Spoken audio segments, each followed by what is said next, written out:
নমস্কাৰ আজি এই ভিডিঅ'টোত মই আপোনালোকক ভিটামিন এৰ বিষয়ে কম। ভিটামিন এ আমাৰ শৰীৰৰ বাবে অন্যতম প্ৰয়োজনীয় পুষ্টিকৰ উপাদান। ই এক মাইক্ৰনিউট্ৰিয়েন্টছ অৰ্থাৎ মেক্ৰনিউট্ৰিয়েন্টছৰ পৰিমাণৰ তুলনাত শৰীৰক ইয়াৰ প্ৰয়োজন অতি কম হয়। কিন্তু প্ৰয়োজন কম হ'লেও ইয়াৰ পৰিমাণ অতি কম বা অতি বেছি হ'লে শৰীৰৰ ক্ষতি হ'ব পাৰে। সেয়ে ভিটামিন এৰ বিষয়ে জনাটো খুবেই প্ৰয়োজনীয়। গতিকে ভিটামিন এৰ বিষয়ে জানো আহক।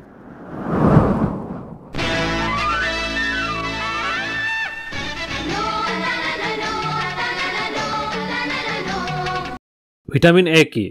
ভিটামিন এৰ ৰাসায়নিক নাম হৈছে ৰেটিনল। ভিটামিন এ এটা ফেট চলিবৰ ভিটামিন হয়। ফেট চলিবৰ হোৱাৰ বাবে এই ভিটামিন আমাৰ শৰীৰৰ লিভাৰত জমা থাকে। ভৱিষ্যতৰ ব্যৱহাৰৰ বাবে লিভাৰে অতিৰিক্ত ভিটামিন এ জমা কৰি ৰাখে। শৰীৰক যেতিয়া ভিটামিন এৰ প্ৰয়োজন হয় তেতিয়া শৰীৰে ভিটামিন এ ৰিলিজ কৰে। ভিটামিন এ বিশেষকৈ দৃষ্টিশক্তিৰ বাবে, ছাল আৰু শ্লেষ্ম আৱৰণৰ পৃষ্ঠ অৰ্থাৎ মিউকেছ মেমব্ৰেন সাৰফেচ মেৰামতিৰ বাবে, প্ৰজনন আৰু ৰোগ প্ৰতিৰোধ ক্ষমতাৰ অক্ষুণ্ণতাৰ বাবে, শিশুৰ বৃদ্ধি আৰু হাড়ৰ বিকাশৰ বাবে অতি প্ৰয়োজনীয়।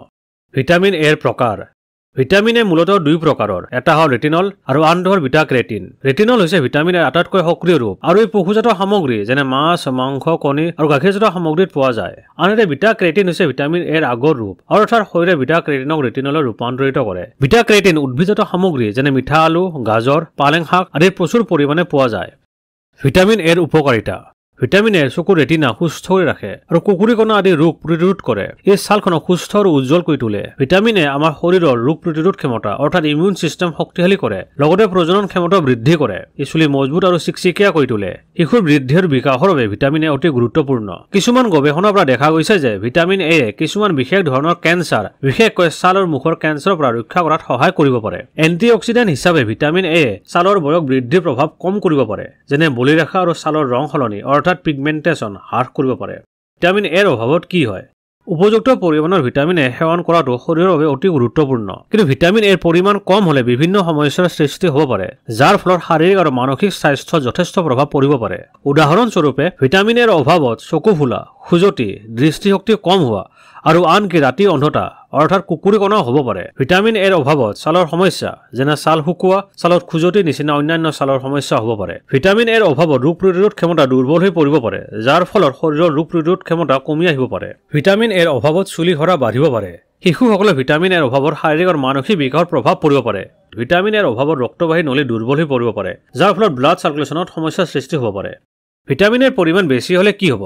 ভিটামিন এ ফেট চলিবৰ ভিটামিন হয়, সেয়েহে ইয়াৰ অত্যাধিক সেৱন শৰীৰৰ বাবে ভাল নহয়। যিদৰে ভিটামিন এৰ অভাৱত শৰীৰৰ ক্ষতি হয়, ঠিক সেইদৰে ইয়াৰ অতিৰিক্ত সেৱনে শৰীৰৰ ক্ষতিও কৰিব পাৰে। ভিটামিন এৰ পৰিমাণ অতি বেছি হ'লে হ'ব পৰা ক্ষতিবোৰ হৈছে: ভিটামিন এৰ অত্যাধিক সেৱনে শৰীৰৰ হাড়বোৰ দুৰ্বল কৰিব পাৰে, বিশেষকৈ শিশুৰ ক্ষেত্ৰত বেছি প্ৰভাৱ পেলাব পাৰে। ইয়াৰ ফলত হাড়ৰ বিষ, গাঁঠিৰ বিষ হ'ব পাৰে। অত্যাধিক ভিটামিন এৰ সেৱনে লিভাৰৰ ক্ষতি কৰিব পাৰে।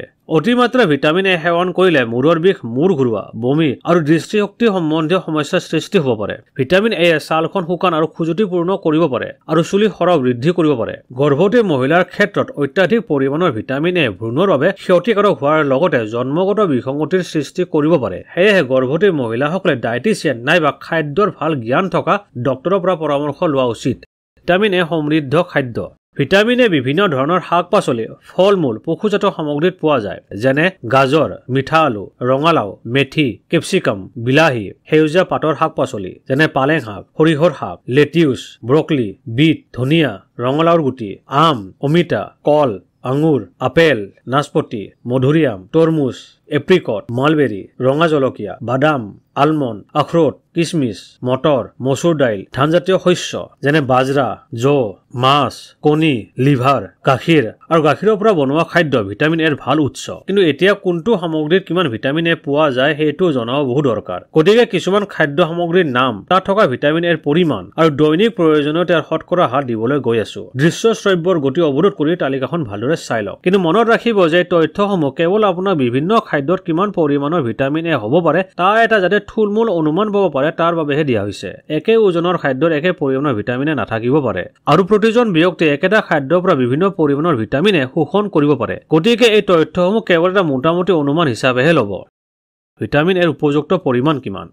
ভিটামিন এ শৰীৰৰ বাবে অতি প্ৰয়োজনীয় আৰু ইয়াক উপযুক্ত পৰিমাণত সেৱন কৰাটো অতি গুৰুত্বপূৰ্ণ। ভিটামিনৰ প্ৰয়োজনীয়তা বয়স, লিংগ, গৰ্ভাৱস্থা, স্তনপান আৰু অন্যান্য স্বাস্থ্যজনিত অৱস্থাৰ ওপৰত নিৰ্ভৰ কৰি বেলেগ বেলেগ হ'ব পাৰে। সাধাৰণ অৱস্থাত ভিটামিনৰ প্ৰয়োজনীয়তা এনে ধৰণৰ: 7 পৰা 12 মহীয়া কেঁচুৱাৰ বাবে 500 মাইক্ৰগ্ৰাম, 1 পৰা 3 বছৰীয়া শিশুৰ বাবে 300 মাইক্ৰগ্ৰাম, 4 পৰা 8 বছৰীয়া শিশুৰ বাবে 400 মাইক্ৰগ্ৰাম, 9 পৰা 13 বছৰীয়া শিশুৰ বাবে 600 মাইক্ৰগ্ৰাম, 14 পৰা 50 বছৰীয়া পুৰুষৰ বাবে 900 মাইক্ৰগ্ৰাম, 14 পৰা 50 বছৰীয়া মহিলাৰ বাবে 700 মাইক্ৰগ্ৰাম, 50 বছৰতকৈ ঊৰ্ধ্ব পুৰুষৰ বাবে 1000 মাইক্ৰগ্ৰাম, 50 বছৰতকৈ ঊৰ্ধ্ব মহিলাৰ বাবে 800 মাইক্ৰগ্ৰাম, গৰ্ভৱতী মহিলাৰ বাবে 750 পৰা 770 মাইক্ৰগ্ৰাম, স্তনপান কৰা মহিলাৰ বাবে 1200 পৰা 1300 মাইক্ৰগ্ৰাম ভিটামিনৰ প্ৰয়োজন হয়। কিন্তু মনত ৰাখিব যে এই তথ্যসমূহ কেৱল আপোনাৰ ভিটামিনৰ দৈনিক প্ৰয়োজনীয়তাৰ বিষয়ে এটা মোটামুটি অনুমান পাব পাৰে তাৰ বাবেহে দিয়া হৈছে। কিন্তু আপুনি নিশ্চয় জানে যে এই পৰিমাণ নিৰ্দিষ্ট নহয়। সময়, পৰিস্থিতি আৰু ব্যক্তি অনুসৰি এই পৰিমাণ সলনি হৈ থাকিব পাৰে। লগতে আপুনি এইটো নিশ্চয়কৈ জানে যে একে বয়সৰ,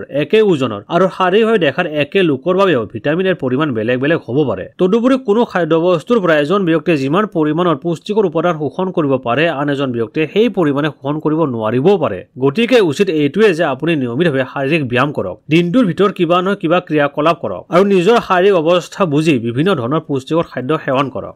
সামৰণি: শেষত মই ক'ব বিচাৰিছো যে মই কোনো ডায়েটিচিয়ান বা খাদ্য বিশেষজ্ঞ নহয়। তথ্যসমূহ যুগুত কৰি মই আপোনালোকক ভিটামিন এৰ বিষয়ে ক'বলৈ চেষ্টা কৰিছো আৰু আশা কৰিছো যে মই আপোনালোকক ভিটামিন এৰ বিষয়ে বুজাবলৈ অলপ হ'লেও সক্ষম হৈছো। গতিকে নিজৰ খাদ্য তালিকাত ভিটামিন এ সমৃদ্ধ খাদ্য অন্তৰ্ভুক্ত কৰিবলৈ চেষ্টা কৰিব। লগতে ভিটামিন এ যিমান পাৰে প্ৰাকৃতিকভাৱে সেৱন কৰিবলৈ চেষ্টা কৰিব, অৰ্থাৎ প্ৰকৃতিৰ পৰা পোৱা খাদ্য সামগ্ৰী সেৱন কৰিব। প্ৰাকৃতিকভাৱে পোৱা ভিটামিনে আমাৰ শৰীৰক অধিক উপকাৰ কৰে। শেষত ক'ব বিচাৰিছো যে এই ভিডিঅ'টো কেৱল আপোনাৰ ভিটামিন এৰ বিষয়ে সাধাৰণ তথ্য দিবলৈহে বনোৱা হৈছে।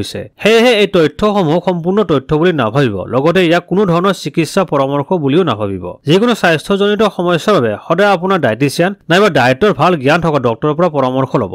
ঠিক আছে, ভিডিঅ'টো চোৱাৰ বাবে আপোনাৰ বহুত বহুত ধন্যবাদ।